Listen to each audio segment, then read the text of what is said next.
Hey, what's going on everybody? This is Manual Gearbox and we're back with Assetto Corsa with our Old School is Good School series, and today we'll be taking a look at the Lotus 98T. This car was driven by Ayrton Senna and Johnny Dumfries in the 1986 F1 season. As all of you know, Lotus was renowned for their innovations in F1. In fact, I recently made a video on the Lotus 25 which introduced the monocoque chassis into the automotive world. And there were a series of other innovations introduced by Colin Chapman over the course of his F1 career.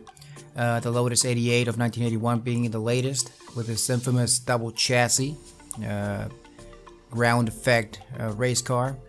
When the FIA got wind that Lotus was possibly developing another radical F1 car for the 1981 season, they panicked and banned the car before it even took to the racetrack. I mean, such was Colin Chapman's reputation for inventiveness. The Lotus 98T, however, wasn't that much of an innovation, to be honest. After the passing of Colin Chapman in 1982, Lotus began to slowly decline to its eventual demise in 1994. In fact, Ayrton Senna won 2 races out of 16 throughout the 1986 season with this car. Nonetheless, this car holds a very special place in my heart. What makes this car very special for me is the fact that the car is responsible for infecting me with a racing bug. That was because in 1986, when I was 8 years old, I was very upset because every time I went to turn on the TV, there was nothing but football games or soccer, depending on where you live. It was 1986, the Mexican World Cup was in full swing. I'd never been a football fan, and the fact that the TV was filled with soccer, it really annoyed me. Anyway, one day I was really bored and sat down yet again to turn on the TV. I was expecting more football, but as I flipped the channels, all of a sudden this car appears on the screen. Now, I'm not sure if I've seen a car like that before, but it really intrigued me because it looked like a fighter plane, for the road. It had wings, the wheels were sticking out, and you could see the driver's head sticking out of the cockpit. The driver was wearing a yellow helmet with 2 dark lines, one above the other, running front to back. And later I learned who this driver was. I was just mesmerized by the way these cars looked, and I really didn't understand what they were doing. It seemed to me that they were just going around in circles. There were a whole bunch of them too. One in particular caught my attention because it had green and orange tires. Years later, I learned that this was Gerhard Berger driving a Benetton. Another thing that caught my attention was that these cars were driving around within a city. You could see skyscrapers and bridges and stop signs everywhere. The race finally ended and the programming of the TV set changed to something else. I spent the rest of the day and subsequent days flipping the channels of the TV trying to find these cars again.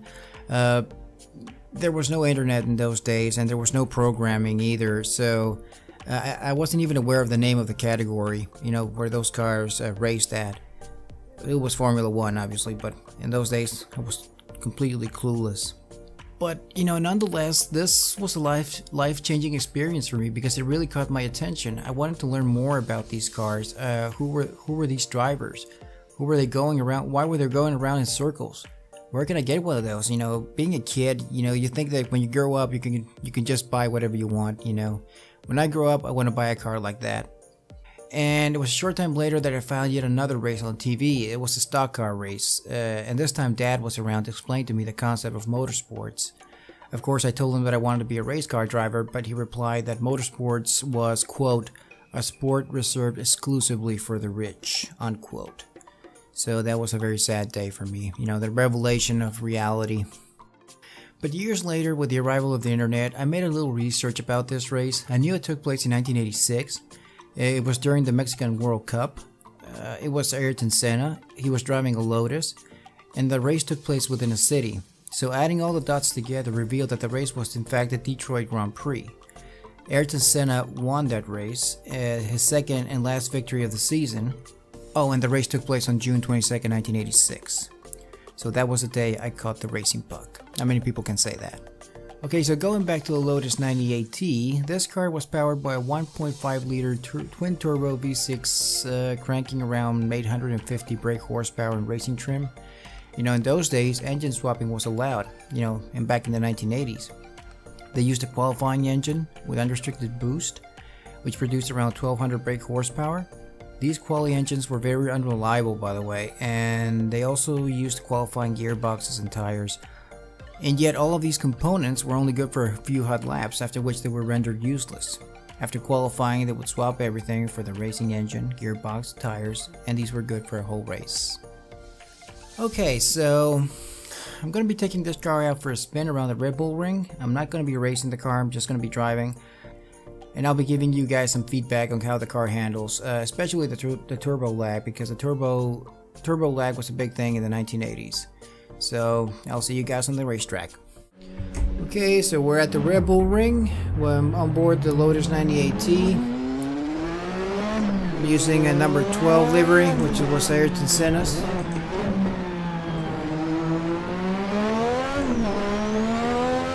This is the Red Bull Ring. Beautiful, beautiful racetrack. I mean, just look at the scenery. And also a very simple racetrack. It isn't that big either, so...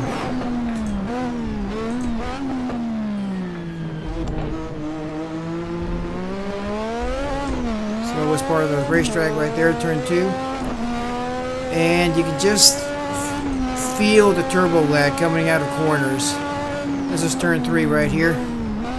Just... You see the turbo lag right there?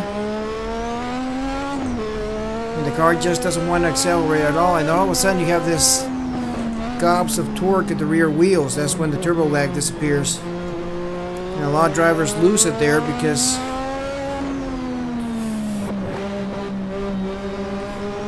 they're simply not prepared. So nowadays they have automated systems like the MGU-H in Formula 1. And basically that system there gets rid of all the anti-lag in a very efficient manner. Drivers nowadays don't have to worry about it anymore. But in the 1980s it was definitely a problem. So what they did was drivers like Ayrton Senna, for example, would use a technique that I describe as throttle stabbing. And basically what he did was, whenever he was going through corners, he had the habit of tapping the throttle or stabbing it. This prevented the RPMs to drop too much, and obviously prevent turbo lag. And Hans Stuck as well used a technique similar to Ayrton Senna's, but what he did was, instead of stabbing the throttle, Hans Stuck would use left foot braking on corners where downshifting wasn't necessary, and he would use the right foot to keep it on the throttle, keep the RPMs up, and that would prevent turbo lag, or at least minimizing it.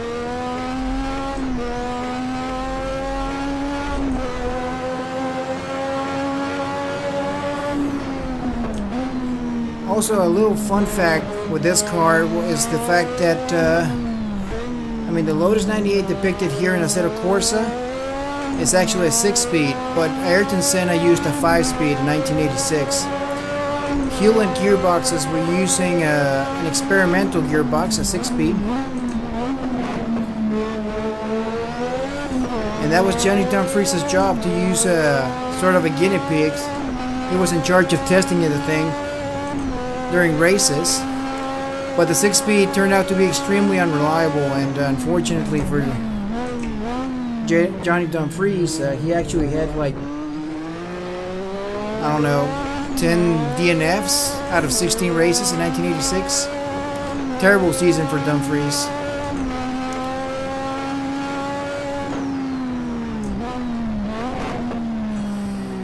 So I'm gonna use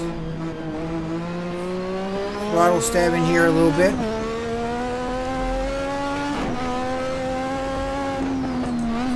It's actually quite fun to use to raise these cars, the turbocharged. This car had a 1.6 liter as compared to the 1.5 liters being used today. But these cars are actually developing a lot more horsepower. These cars are around 850. Formula 1 is around 750 something nowadays, give or take. You can just see the car just twitching coming out of corners here. That's the turbo beginning to deliver the power to the rear wheels. And you've probably seen videos of Ayrton Senna qualifying in Adelaide in 1986. You can just see the car twitching as it's coming out of corners. I mean, way over the limit. And using his technique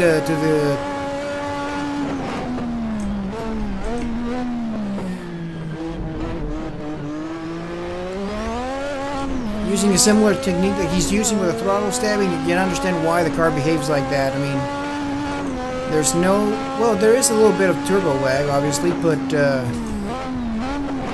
you obviously want to minimize it as much as possible. When Hans Stuck was actually racing in IMSA back in the late 1980s with a GTO, once he figured out how to get rid of the turbo lag, that's when he started winning races. His lap times, became better and better, and all of a sudden he would start winning races. I'm not sure if he won the championship, but yeah, obviously turbo lag was the thing to get rid of.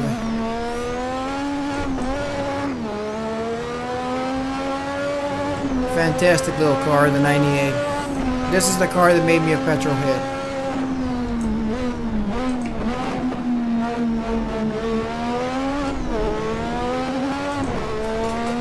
No, it wasn't an innovative car like the Lotus 88 or the Lotus 91, but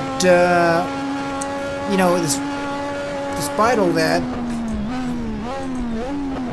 there were still racing teams in F1 who considered the Lotus 98 to be illegal.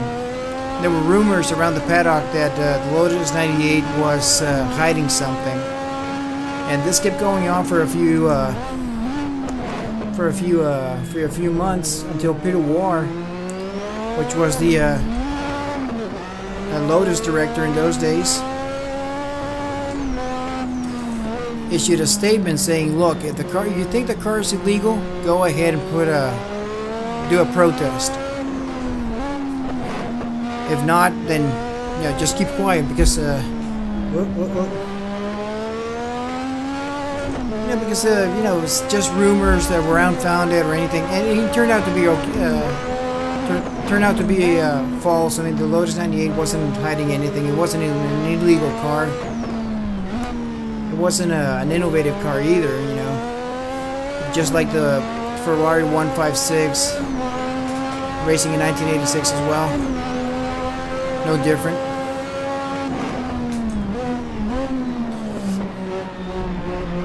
Throttle stabbing here. I'm gonna do a lap. I'm gonna do this lap with throttle stabbing, and then I'm gonna use another lap. I'm gonna do another lap without throttle stabbing. Driving the car as if it were a naturally aspirated engine, just so you can tell the difference between minimizing turbo lag and a car with full turbo lag.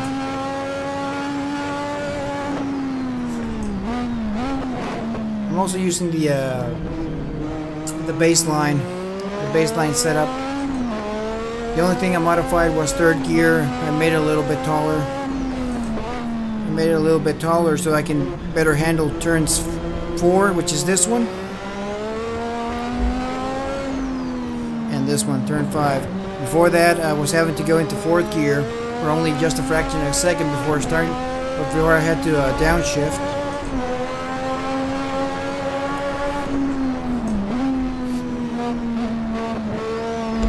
Woohoo! Okay, so this is... Okay. I'm gonna do a lap without throttle stabbing.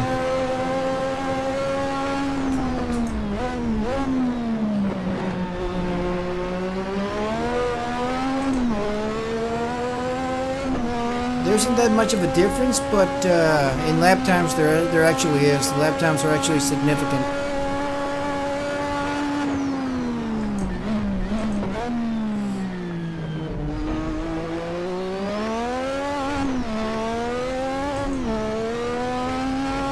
the power kicks in, the car begins to twitch.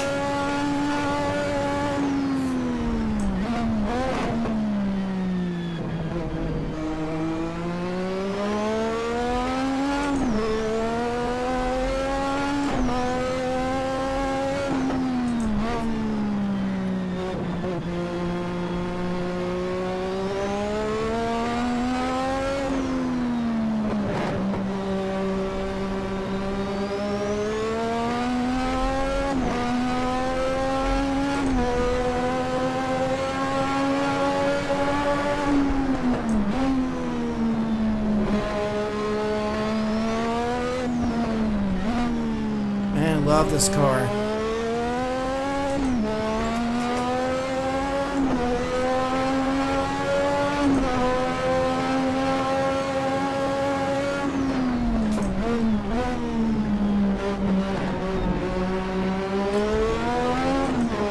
Okay, so this is going to be the last lap. I'm pitting in as soon as I'm done.